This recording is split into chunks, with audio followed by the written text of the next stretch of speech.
Hello folks, and welcome back to another video.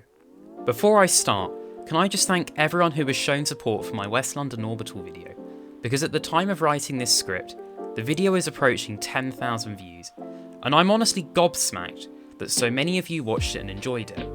I would also like to thank everyone for 200 subscribers, because it means the world to me, and I'm very grateful that so many of you enjoyed the content that I put out. Anyway, I really hope you enjoyed this video, and if you do, please like and subscribe if you haven't already, and please feel free to share it as well. And now, on with the video.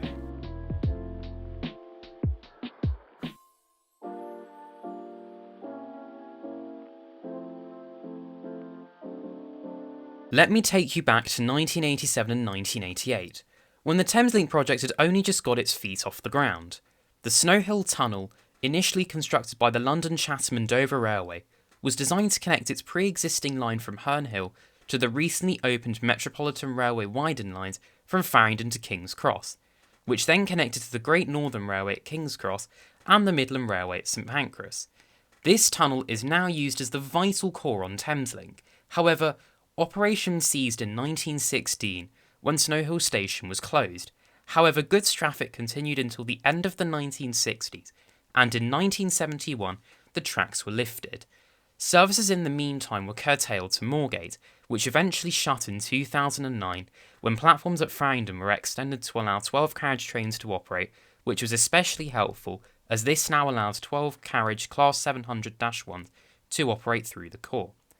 In 1986, there were calls to reopen the Snow Hill Tunnel in order to operate north to south services, and in 1988, under Network South East, services commenced between Brighton and Bedford. However, due to there being 25 kV AC overhead line equipment used north of Farringdon, and third rail electrification being used south of Farringdon, new dual voltage rolling stock had to be ordered, and this rolling stock came in the form of the Class 319s. They were manufactured by Brell and were built at the Holgate Road Works in York. The Class 319s across their lifespan have had 5 subclasses, and when all 86 Class 319s were built, they were built as 319-0s and -1s, with 2+3 seating. However, -1s were used on the longer distance Bedford to Brighton services, so therefore required first class, which had 2+2 seating. As they entered the 90s, all -1 sets were reclassified as -3 sets, to be used on shorter Luton to Sutton and Wimbledon services. In 2015, these all transferred to Northern Railway for uses on electrified services out of Liverpool Lime Street, although have since been replaced by Class 323s and have either been stored, scrapped, converted into Class 799s, or have been transferred to the Rail Operations Group. 15 still remain in use, however, with Northern Rail. The Class 319-2s have mostly been used with London North Western Railway and were especially converted for use on Connex South Central's London Victoria to Brighton services back in 1997. At the time of recording this script, however, no more Class 319-2s are in services, although only 2 have been scrapped thus far. The Class 319-0s, however, have been scattered across the country, with some units converted into Class 769s with Transport for Wales, and other units converted into bi-mode Class 768s for carrying parcels and Class 799s. None of the original Class 319-0s remain in use on the railway, however, as the final unit, being LNWR's Unit 012, named one of the loudest EMUs on the network, have been scrapped recently. As for the 319-4s, 2 have remained in service with LNWR, being the 2 units featured in this video, 433 and 457. However, most have been converted into Class 769s or have been handed off to other companies for other uses. With London North Western Railway, since 2015, 14 Class 319s have been operated, which have included units 319012, 013, 214, 215, 216, 217, 218, 219, 220, 429, 433, 441, 457 and 460. Over the past year, I have been on the 319s many times. However, in this video I will only be including the final 1624 path out of London Euston on the 24th of November 2023. As we entered Euston, we were able to see what will be temporarily replacing the Class 319s until their LNWR counterparts enter service. The Class 730s have been troublesome to enter service to say the least, however it was extremely cool to finally see them in the flesh. The platform dispatcher at Euston kindly offered the pathing timetable for the Class 319s and 730s, and then after some photos and videos, we made our way over to the Class 319. We all then took our seats, and as we were leaving London Euston, we were really able to appreciate the motors that the Class 319s have, and how charismatic their acceleration is compared to other EMUs nowadays. I will now play a compilation of clips from this service up until we reach Bushey, so enjoy.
Bushy is where we finally left the 319, and where we waited for the 319's replacement, the Class 730. The units were built by Euston at the Derby Litch Church Lane Works, and the first unit was constructed in September 2020, although it took them over 3 years for the first unit to properly enter service. When West Midlands Train won the London Midland franchise back in October 2017, it was their intention to order new rolling stock as part of a £680 million overhaul to their fleet, which would replace the 319s, the 323s, and the 2+3 seating Class 350-2s. Whilst the Class 323s will be seen off to Northern, and the 350-2s will likely enter storage for the time being, the 319s will most certainly be seen off to scrap. From my fairly quick ride on a Class 730, they were absolutely excellent. The interior was vibrant, and the bodywork and livery were a really good match with one another. Across the evening, we had seen various other Class 730s working paths, which was great to see, and I will believe they will be an excellent replacement, even if their motors aren't quite as good as their predecessors. After a quick sit on a terminating Class 377 at Watford Junction, we hopped on the train back into London Euston, where we saw the Class 319 set make one of its final journeys. We ran into lots of rail enthusiasts here, and as a result, the driver was more than happy to give us a few horns leaving, so it certainly made for an excellent farewell. West Coast or London Western Railway services to and from London Euston. Passengers are advised to travel on days either side of the affected date. Train services provided by the Caledonian Sleeper, the London Overground, Transport for Wales, Merseyrail and ScotRail. To conclude, what is the future of the Class 319s? Unfortunately, there might not be a future for them in the south of England, as the converted Class 769s with GWR have been returned to Porterbrook before having entered service formally, and Transport for Wales in May this year retired their entire Class 769 fleet. Northern are also retiring their Class 319 fleet, with all the fleet expected to be withdrawn in early December. However, there are Class 769s currently working with Northern, and with DMUs continuing to age, could it be likely they choose to adopt the cascaded Class 769s from Transport for Wales? Only time will tell. Thank you for watching this video of mine. If you enjoyed this content, feel free to like the video, subscribe, and share the video. Also, feel free to leave any comments about what you would like to see videos made on, because whilst I do have some upcoming video ideas, it would be nice to have an insight into what you as an audience would like to see. Anyway, take care guys, and see you in the next video.